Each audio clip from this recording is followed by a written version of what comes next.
My name is Andrea Zittel. I'm here at the Middelheim Museum in Antwerp. When Sarah approached me a little over a year ago, I thought it would be impossible to put something together on this scale by June 2015. But the idea of the Middelheim Museum intrigued me, an outdoor museum that was truly accessible to the public, and then I did a site visit, and after that I was hooked. The work in this exhibition is a continuation of an investigation that's been going on in one way or another for the last 25 years. It's an exploration into very simple forms that have the ability to shift or morph depending on how they're placed in the world or how we choose to think about them. And of course, the physical properties of these objects likewise have the capacity to shift our own perceptions or awareness of the realities of the world around us, the same way that the walls of this room divide inside from outside, or the way that a piece of paper would result in my saying the words that are written on it. The title, Flat Fieldwork, was meant not only to describe the field that the works have been placed in, but in English, the word field also means an area of expertise or even a field of reality. Also, the word field evokes certain aspects of modernism or minimalist art. For instance, the work of Carl Andre, who made flat floorworks that you can walk on, or Walter de Maria's lightning field.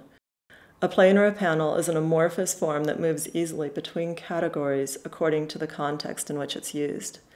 Depending on how it's made and what it's used for or how it's positioned in the world, it can be a doormat, a tablecloth, a sheet of paper that you write on, or the wall that divides this room from the next one. It can support, cover, protect, or just be something to look at. For instance, when a panel is flat or horizontal, it functions as a platform for actions and behavior. These are sites where life happens, things like floors, tables, benches, fields, streets. I call these terms energetic accumulators. Or when a panel is placed vertically, it privileges the eye, and it's the carrier of messages, meaning, and ideology. Things like walls, screens, paintings, billboards. These are called ideological resonators. The works in the Brain Pavilion are more attuned to the idea of personal or private experience. Ideally, they're pieces that you would live with or that you would have in your home. The flat field works are more public works, but even so, I like to think of them as enabling people to have private experiences in public places. The parallel planar series are made out of overlapping panels of hand-woven textiles and thick aluminum sheets that have been sprayed with black, high-gloss car paint. If you think about planes or panels as isolated aspects of reality, these overlapping planes can be experienced as two parallel realities. The woven elements are the product of artisanal craft, while the metal sheets are the result of industrial mass production. For the A to Z cover series, we sent a group of weavers who were located all over the US the same set of materials and instructions. They were asked to switch thread colors with each new weaving session while marking the beginning of each day with a strip of light yellow.